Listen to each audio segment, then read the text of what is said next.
कौन शासन से कहेगा, कौन पूछेगा। एक चिड़िया बम धमाकों से शहरती है।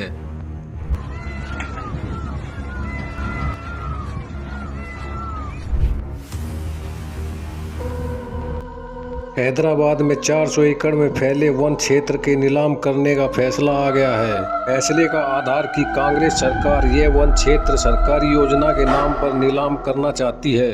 इस फैसले के बाद वहां का स्थानीय प्रशासन बुलडोजरों का एक जत्था लेकर पहुंचा, जिसके बाद हैदराबाद यूनिवर्सिटी के छात्रों और आसपास के युवाओं ने इसका विरोध किया।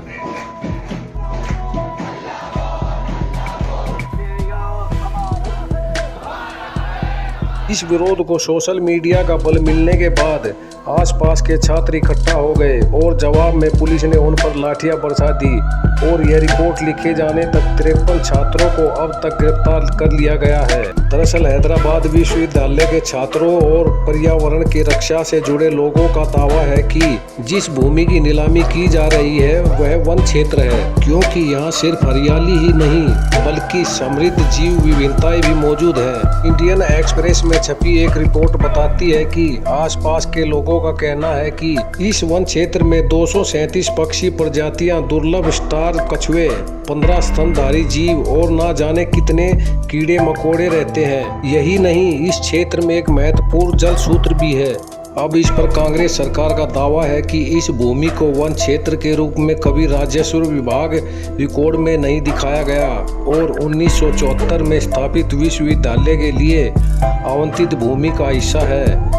मई 2024 के सुप्रीम कोर्ट ने इस भूमि पर सरकार के स्वामित्व को सही ठहराया था, जिसके बाद कांग्रेस सरकार ने इसकी नीलामी की प्रक्रिया शुरू की। मुख्यमंत्री रेवंत रेड्डी ने विधानसभा में इस विरोध को राजनीतिक रूप से प्रेरित बताया और बीआरएस पर दुष्ट लोमड़ी की तरह विरोध भड़काने का आरोप लगाया। उन्होंने कहा कि इस क्षेत्र में कोई बाघ हिरन नहीं है, बस कुछ दुष्ट लोमड़ियां हैं जो विकास को रोकने की कोशिश कर रही हैं। रेवंत रेड्डी का यह बयान उनकी पर्यावरण के प्रति असंवेदनशीलता को उजागर करता है। तेलंगाना हाई कोर्ट में याचिकाकर्ताओं ने 1996 के सुप्रीम कोर्ट के एक फैसले का हवाला दिया है, जिसमें कहा गया है कि अगर किसी भूमि में हरियाली है तो उसे वन क्षेत्र माना जाएगा, भले ही वह राजस्व रिकॉर्ड में न दिखे। पर्यावरणविदों का तर्क है कि इस भूमि को राष्ट्रीय उद्यान घोषित किया जाना चाहिए, न कि इसे नीलामी कर कंक्रीट का जंगल बना देना चाहिए।